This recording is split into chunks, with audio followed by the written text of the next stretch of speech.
guys, I'm Lindsay, the voice behind the lessons you've been listening to, and what we're going to be doing today is 11 tips on how to study during this time. And what I think is important for each and every single one of us to get through is that this is not necessarily the end all and be all of how you can study or how you can engage with learning, but it is just a few ideas of what you possibly could do and also how to effectively use your time. Another disclaimer for this video is that I do understand that not every learner and not every teacher is in contact with each other.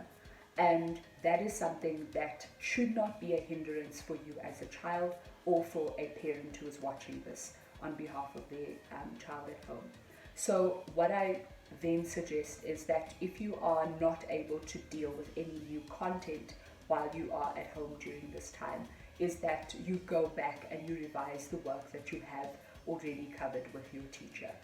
Tip number one is to plan your schedule. What this means is you need to section in exactly when you are going to be studying or doing your schoolwork, as well as what are the non-negotiables in your schedule for a specific day or a specific week. When it comes to the time that you're going to spend on your studies or on your schoolwork, you need to know exactly what you need to do, or if you have specific topics that you need to cover before a certain time. Make sure that you keep to your schedule, that you have discipline. Obviously, life is going to happen and you might need to switch it up, but at least you've started with an outline and a guide as to what you are planning to do for that day, and you understand what is important for that day. Tip number two is to set the right conditions. Now, what does that mean? Firstly, you can't hope to study and get anything done when you're sitting in front of the television or sitting right next to your phone, or possibly also having your younger brothers and sisters as a distraction around you. If you know that you live in a very big family, you don't really have much space, you need to designate a specific area, because that is also going to be a signal to your family that I am now in my work session and I need you to give me some space. Find a place that has as little distraction and as little noise as possible. Now, tip number three is to find your resources. Might sound like it's not a very important thing. Maybe first thing in the morning you set out all your textbooks, all the equipment that you're going to need. What online resources can you find? Now, you can't start at 10 o'clock searching for the ideas or searching for the resources, because what's going to happen? 10:30 is going to arrive and you've done nothing. When it comes to finding your resources, I also mean your snacks. If you need snacks while you're studying, get them before the time. So possibly your water, maybe a fruit that's cut up that you're going to have right next to you. Now, number four is to reduce the mental noise. There are a lot of YouTube playlists or Spotify playlists that you could look at for lo-fi music. Now, music is not necessarily going to help your brain focus a bit better and you therefore study more effectively. But what it is going to do is it's going to drown out some of the more distracting noise. Now, I don't want you to go and listen to like I'm a Savage music, okay? My kids are going to die when they see that. But anyway, don't listen to that, because what that is going to do is you're going to be thinking of all the TikTok people doing this, or you're going to be thinking about all these other things when you need to be focusing possibly like on Hamlet or something like that, which is for teenagers a lot less entertaining. So therefore, make sure that the music that you are listening to is something that is not necessarily going to distract you, but it is going to assist you with almost as if it's a background noise that is there to drown out any other further distractions. Tip number five is to put your phone away. Now, what I mean by that is it's no use you just turning your phone over and hoping that you're not going to look at it. That's impossible. What I suggest you do is you either put it on do not disturb mode, or you are going to put it on airplane mode. Now that is important, especially if you possibly need your phone for the timer or for a specific resource. You can get an app that allows you to block certain websites while being able to use others. Tip number 6 is tea time. No, I don't mean go and make tea, right? Tea time stands for time, energy, and attention. So when you sit down to do your assignment, or whether you sit down to revise for work that you have covered, you are essentially giving an activity its priority, right? So when you're sitting there and you haven't really planned and you haven't really set out and given the priority to that task, how do you hope to get the results that you really want? So in your schedule, what I suggest you do is you find your tea time. Now you need to figure out when that time is for you. And that's why tip number 1 of planning your schedule was extremely important, especially in terms of how often are you going to look at your topic, how often are you going to give a certain topic its tea time. Now before we move to the next tip, what I would like you to do is down in the comments below,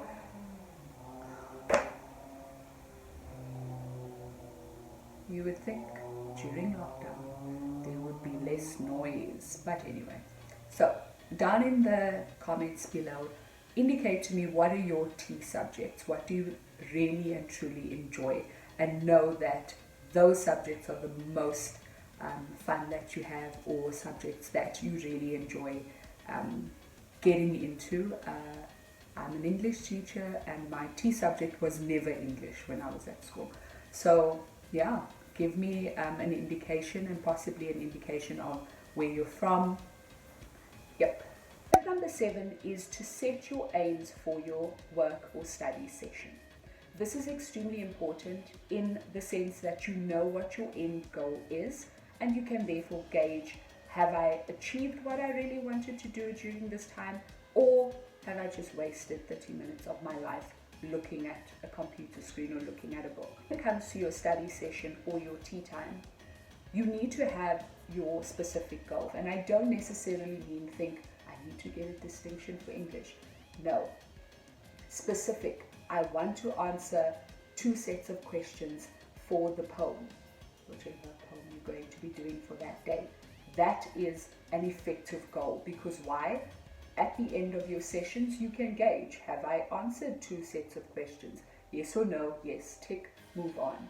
And I think that is important for each and every single one of us, to have a way of gauging what we've done. We feel better when we achieve goals. There's no way for you to hope, oh, I want to get a distinction at the end of the year. You're going to wait so long to reach that goal and to feel the elation of that goal. And that's why setting your goals and having short-term goals as well as long-term goals is definitely going to assist you in trying to get your work done. Tip number 8 is to work in blocks of active learning. Some of the research I've done for myself, and obviously to try and help you guys, is in terms of what is the effective time that a learner or a person should spend on a task in order to get the best out of it. There is a technique called the Pomodoro effect or technique, and what that means is that you're going to have your 25 minutes, a 5-minute break, another 25 minutes, a 5-minute break, 25, 5, 25. So once you have gone through that one cycle, you will then have a break. What I am going to do is I'm going to link that video in the description below so that you can go through it and obviously get a bit of a better understanding of that technique. Now, when it comes to active learning, this is extremely important. You need to figure out what you are going to do during your learning block in order to actively engage with the material that is in front of you. Now, number 9 is to move your body. This is extremely important, especially because a lot of learners have classes where you move from subject to subject, teacher to teacher, and you are used to breaking up your study time or your active learning time with movement of your body. Now imagine if you had to sit at a desk all day, your body would feel the pain and take strain. So you need to get up and move. So usually what I do is during my break is that I get up, I get outside, go walk to my car, look at it, look at the grass. Then I come back inside and continue with my work. So you need to figure what that is. Tip number 10 is to visualize your next session. So at the end of your work time, you need to visualize what the next session is going to be. That is where I would set my goals for the next day. If I know that today I've answered question 1 to 25, maybe my goal for tomorrow will be 26 to 50. What this does is that it gives you something to look forward to. And that's why I said you need to set your goals or to set your aims, because once you have those things, it's easier to feel that your next session is worth doing. You need to figure out how you're going to feel good about the work that you are doing and the activities that you are doing, so that you keep going and you don't end up in a rut doing nothing with your time. Now, my last tip is for you to teach somebody else. I know this is a bit of a personal one because that's what I did majority of the time when I was in high school. I would teach myself. That's what I did most of the time. I had a full-length mirror in my bedroom and I would teach.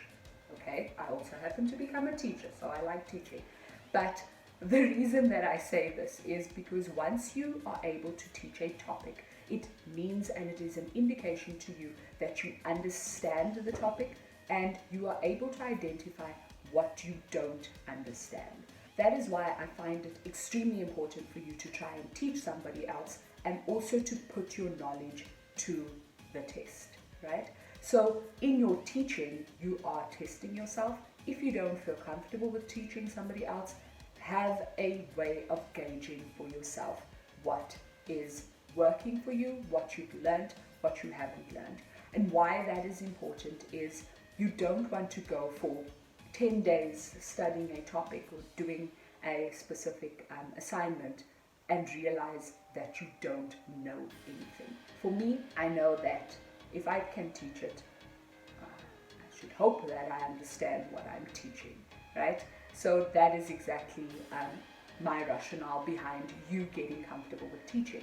So maybe you don't want to teach anybody else right in front of you. That might be a bit intimidating, but maybe you could record videos that you're going to send to a study group with your friends. Get into the habit of teaching, get into the habit of articulating and expressing the ideas that you've learned, because that is where true learning and true understanding of a topic comes in. Please make sure to like and subscribe down below, because my aim is to get education out to as many learners as I possibly can. I have already been posting lessons, and it is obviously specific to the content that I have been teaching this year already, but obviously we are trying to get education out to as many kids as possible during this time. If you do find these videos useful, please will you share with anybody else that could possibly benefit. And remember that the more resources that we have as learners and as teachers, the better for all of us. Thanks for getting through this video. I really hope that some of these tips, if not all of them, were useful to you as a learner or as a parent. Please make sure to like and subscribe down below so that you can show support for my channel in my aim and in my goal to get education out there to as many learners as possible.